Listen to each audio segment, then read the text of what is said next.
Hello, everyone. Welcome to another episode of the Breakthrough Podcast. My name is Timothy. I'm the founder of Orange Visuals, and I'm here joined with our guest, Bobby Wright from N2 Publishing. And I am excited because for people that might not know Bobby, I don't know if you've been living under a rock, but he is pretty well known in the real estate industry and was one of the first people I was introduced to indirectly at first.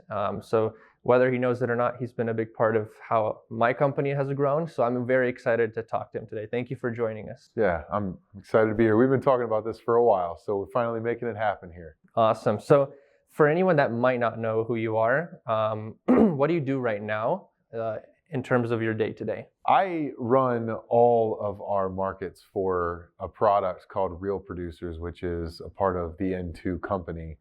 And we've got over 130 markets now that I oversee for Real Producers. Perfect. So before you got into real estate, before you got into your actual career, let's take it back a little bit. You're in high school, right? You're at that phase where you're just getting started in life. You're not really sure what's ahead of you. You might have some kind of dreams. What did you really want to do with your life from that perspective, like when you were in high school? I was going to be a professional baseball player. And there was no other option. Yeah. And how did that work out? It didn't. It was kind of cool. I got a chance to play at Otterbein University. Got to play baseball at Otterbein.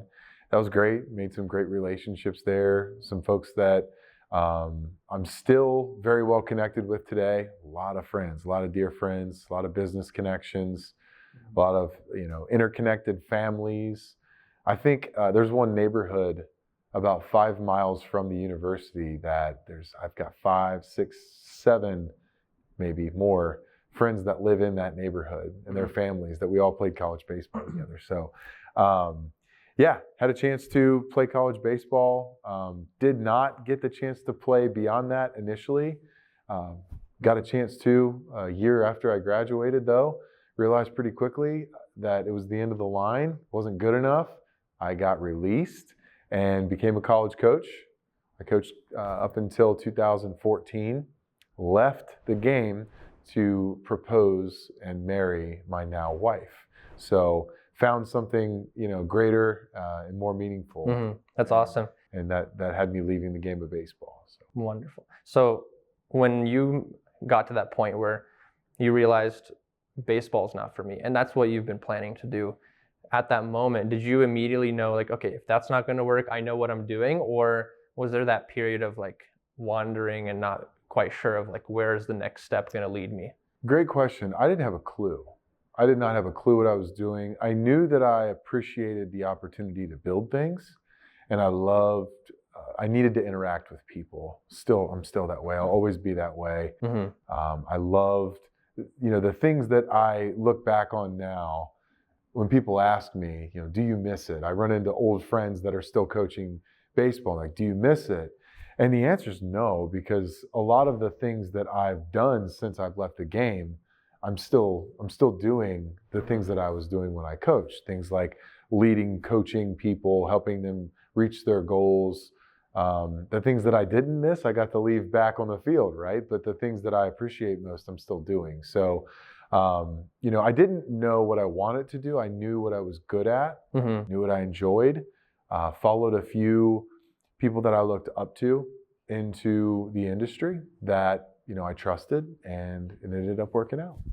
So what motivated you? So you're not quite sure what to do, what direction to take. You might have an idea of like what you're good at, but what's motivating you to do that search? Is it like, for example, some people are motivated, I really want to be financially successful. Other people are like, I want to do something incredible with my life, impact a lot of people.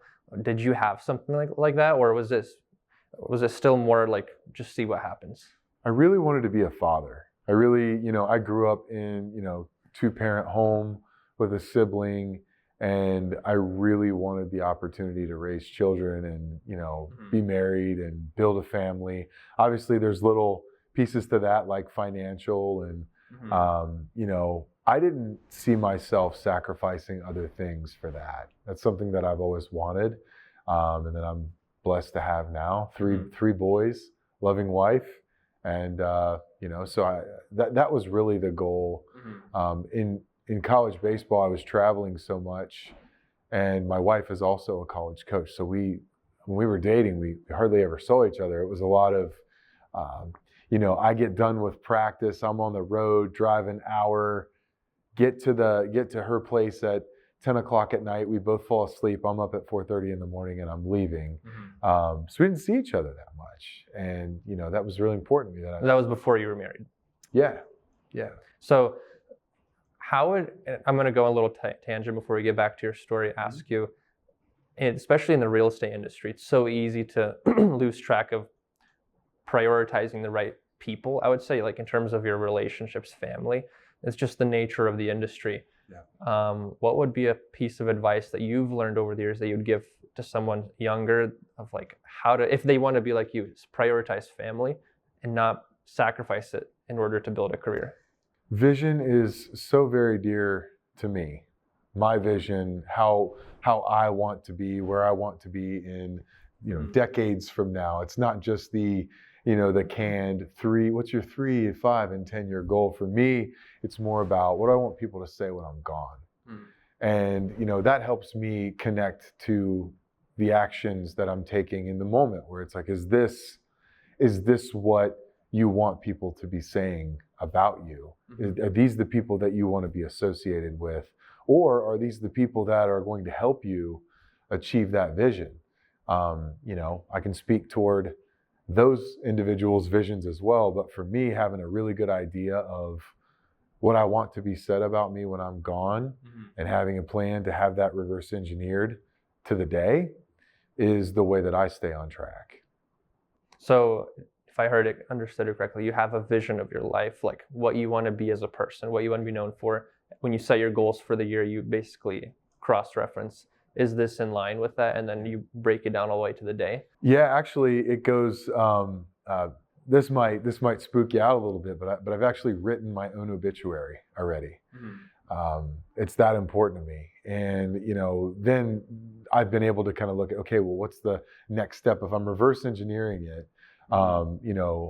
let's skip a few things. I'll go to the quarter. Let's just say I have my annual goals, but then I have quarterly goals. We talk about who we surround ourselves with. I'm a part of a pretty big group of men, and we follow a program. And, we have 4 quadrants that we live by. That's calibration, condition, connection, and calibration. It's the 4 things that we build off of every single day. And that comes down to a daily tactic that helps us achieve that quarterly goal, that helps us achieve that annual goal, that takes us on to the next piece. So I don't just say that. I mean, there are daily tactics that I have in play right now that I work to accomplish every single day. Check it off the box, report to my group, and there's even a punishment if I don't check one off.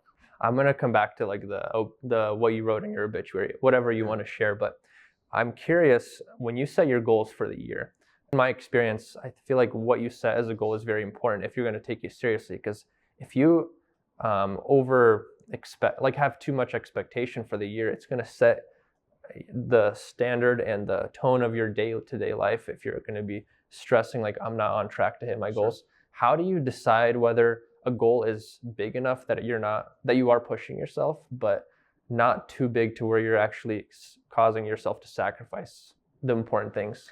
You better know where you are right now. I mean, that's really important for people. The easy place to go, not sure when you're going to put this out, but it's the beginning of the year, right? By February 1st, 70% of people will have foregone their physical, goal for the year, their New Year's resolution. And it's oftentimes, if you look through studies, it's because the goal was set far too high, far too distant from where the individual was in that moment, right?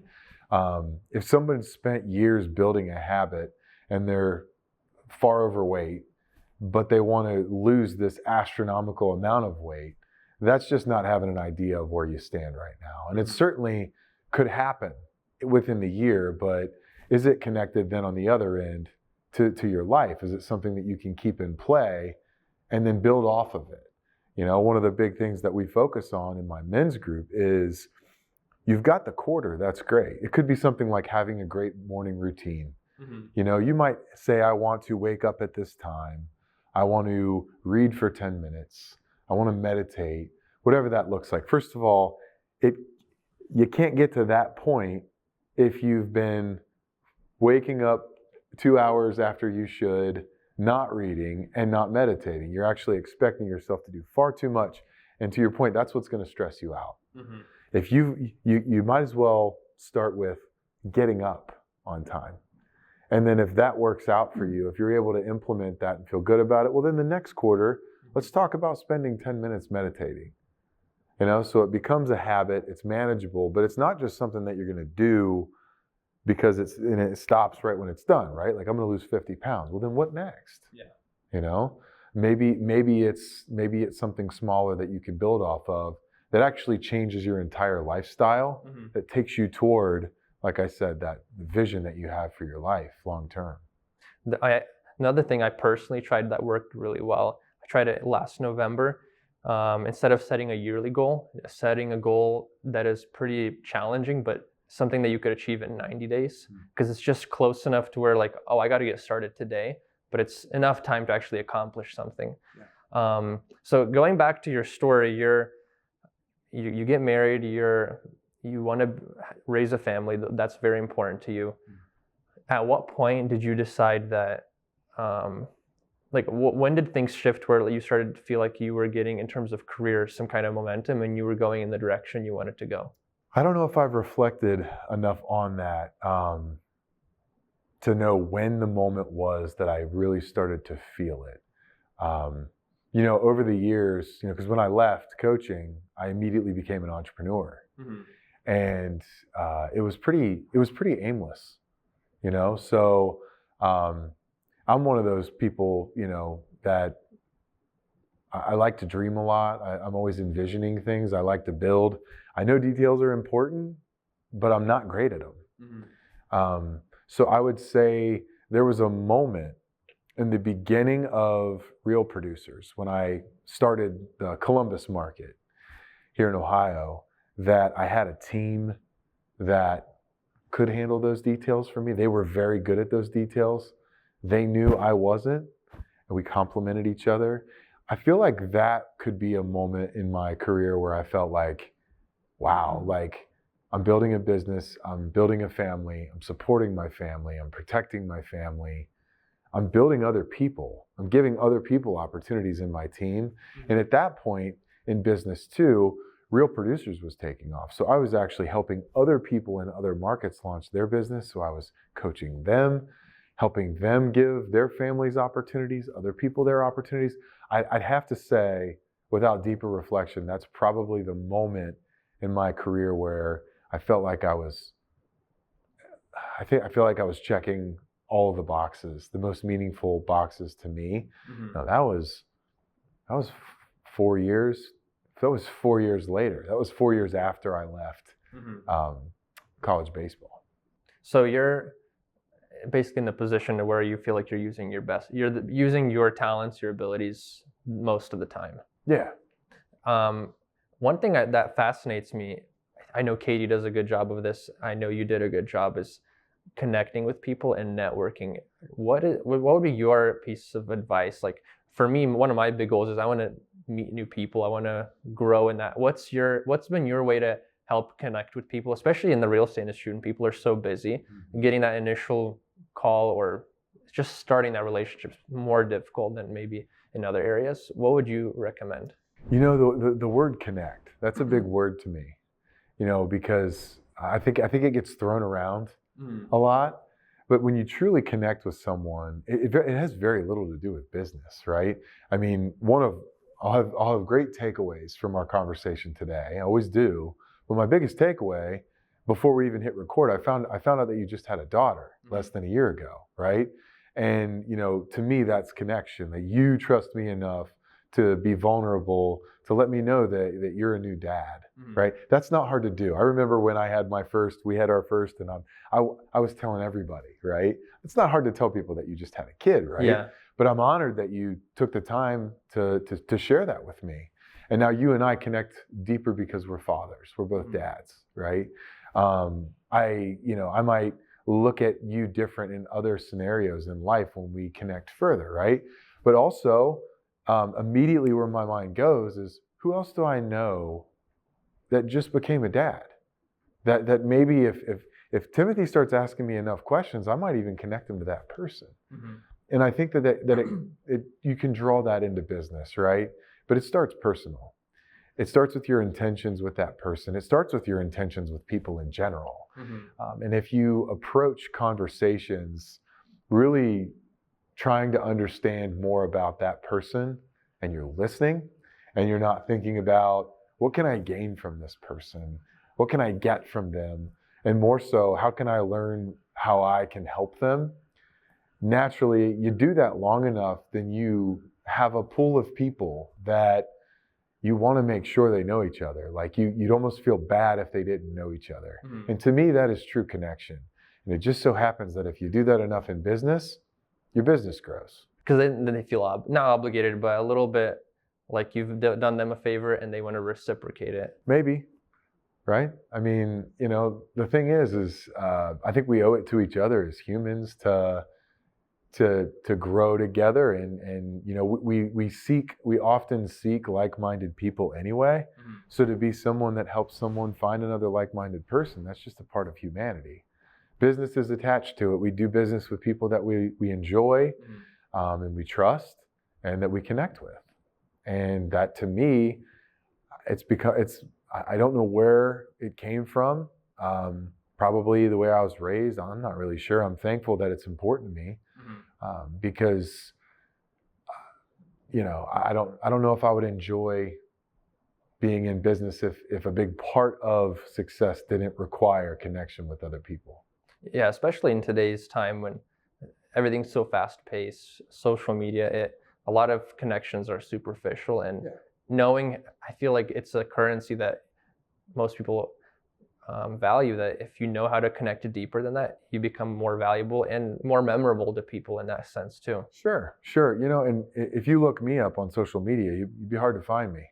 Mm-hmm. Because I agree with you. I just don't take to this scalable. I don't believe that connection is scalable unless you connect with person to person, right? I don't know if I could connect with people over social media. I don't care to.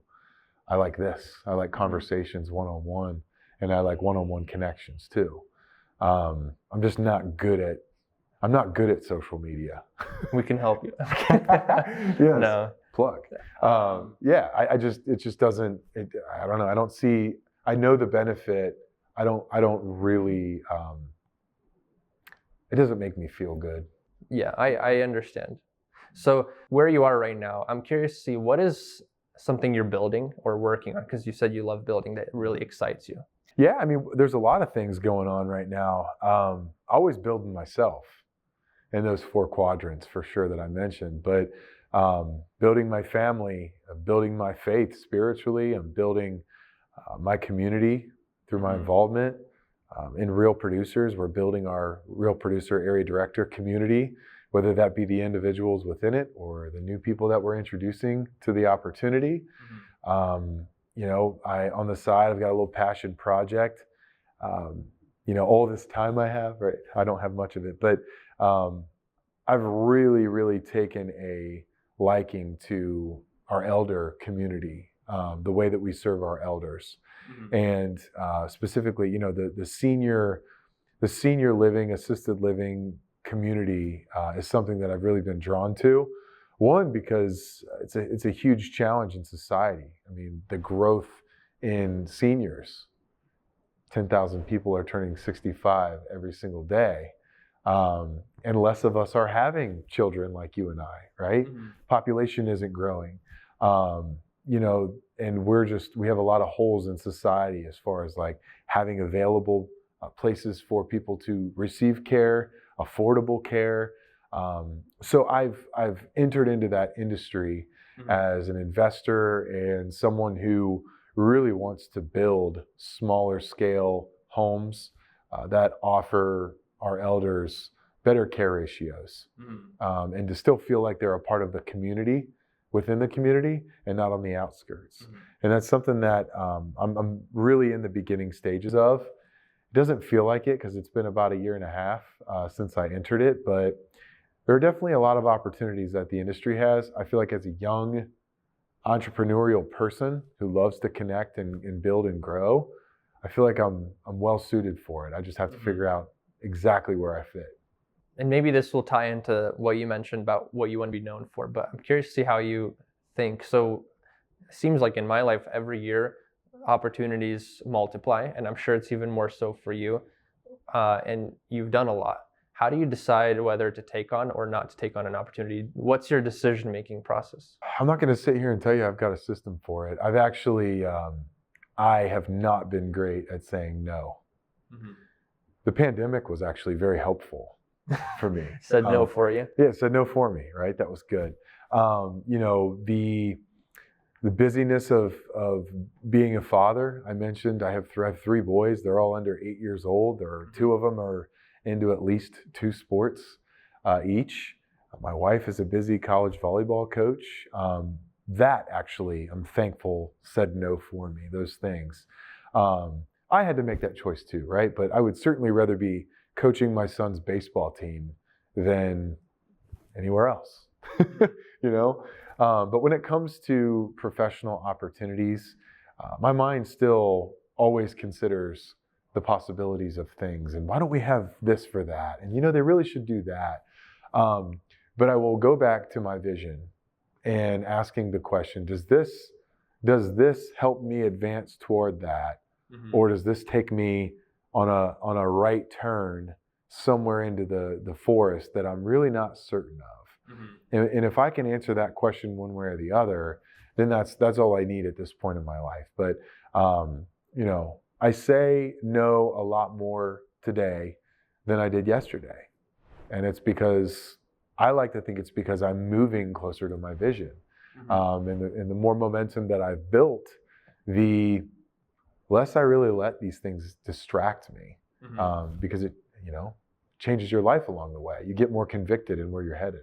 Yeah, I heard someone say, I don't know who it was, that saying yes is saying no to a bunch of other things. And if saying no to one thing is saying yes to, in this case, what's your long-term plan? Yeah. And right now, because everyone's so busy, a lot of people don't take time to reflect what is it that they actually want to do. I feel like a lot of people are afraid to sit down and think because then you have to face reality. Yeah. So, but you've done that. And whatever you're willing to share, what are your goals that you want to be known for? Or not goals, but like, what do you want to be known for that you wrote down that like, this is what you used to decide yes or no, I'm not going to do this, or I will do this? Yeah. So if we're talking about like my full vision, that's more of a general piece, right? I want to always to be known as a man of value, someone who always provides value to people. And, a lot of the stuff that's in my vision doesn't apply yet. I want to be able to create an opportunity for our elders, right? To be able to live in a good care setting, right? So they can live out the latter stages of their life. I have it in my vision to be involved in politics, advocating for our elderly. I'm not in politics yet. Mm-hmm. So there's a lot of that stuff in there. And my vision's changed a little bit too. But, the ideas part, that's in my vision. I never want to take away from the skill that I have to be a problem solver. I always want to be thought of as someone who people can call and say, I've got this issue. What would you do? What are your thoughts? So that's definitely in my vision. As a father, it's someone who provided a better, even better life and opportunity for my children than I had. And I had a pretty good one. I had a pretty good opportunity growing up. So to advance my family that way and to show my children what it should look like is in my vision, certainly. Teach them how to treat women, right? That's really important to me.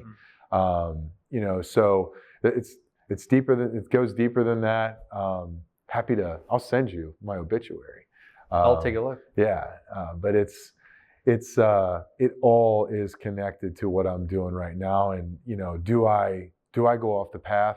Yeah, I still do, but it's also a point of accountability to have. I've got a group that's behind me that's going, hey, why are you walking slower today? You know, or you said you were going to do this yesterday, you didn't do it. What's the deal? So I personally, I know I need it, but I believe we all need accountability too. So, you know, one of the big things that I have in my vision is I always want to lead and be led. I never want to get to a point where I'm just a leader and I'm leading everyone. I always want to be finding someone who is a little bit further ahead on the path that I'm striving to be like, asking questions, learning from, and just watching. And while that's happening, anyone who is up for being led by me, that I never miss an opportunity to do that at some level. So I have one more question and then we'll wrap up. Yeah. Looking back to that point where you were just finding out that baseball's not for you. You're not sure where you're going to be going. But looking back now, what would be the one piece of advice you'd give to yourself? Ooh, don't be so hard on yourself. Yeah, that'd be the big one. Yeah, I was when I get into these types of conversations, I always tell, you know, the individual I'm talking with, like, man, if you only knew how I speak to myself sometimes. I'm sure everybody could probably say that at some level, right? It's interesting, you know, if I look back on like when I would fail or when I would mess up when I was younger, I would almost treat life as if, it was clearly like I was doing it without a direction. So for whatever reason, I was so confused when I would make mistakes or when I would fail. And looking back, it's probably because I didn't know where I was going. So I would get even more frustrated with myself. A little bit easier to do that now, but looking back, it's always the if I knew then what I know now, right? But it would be, don't be so hard on yourself. Take a step back, look around, pay attention, see what's happening, and you'll get a really good idea of what you should do next. Don't spend as much time wallowing in something that you don't understand. Just find out where you're supposed to be and move in that direction. That's great. So the last thing I wanted to do is play a little game. I'm just going to name off a couple words, and each time I do that, just say the first word, maybe a couple words that come to mind. Okay, cool. And in no particular order. The first one is money. You said money? Trials. Family. Home. One of your favorite books. Or most influential to Atomic Habits. Legacy. Everything. And the last one is, what does faith mean to you? You want me to say one word? It could be a sentence. What does faith mean to me? It is, hopefully I'll just say it in a sentence. It's full conviction in the direction that you're going. That's great. Bobby, I really appreciate your time. Very insightful.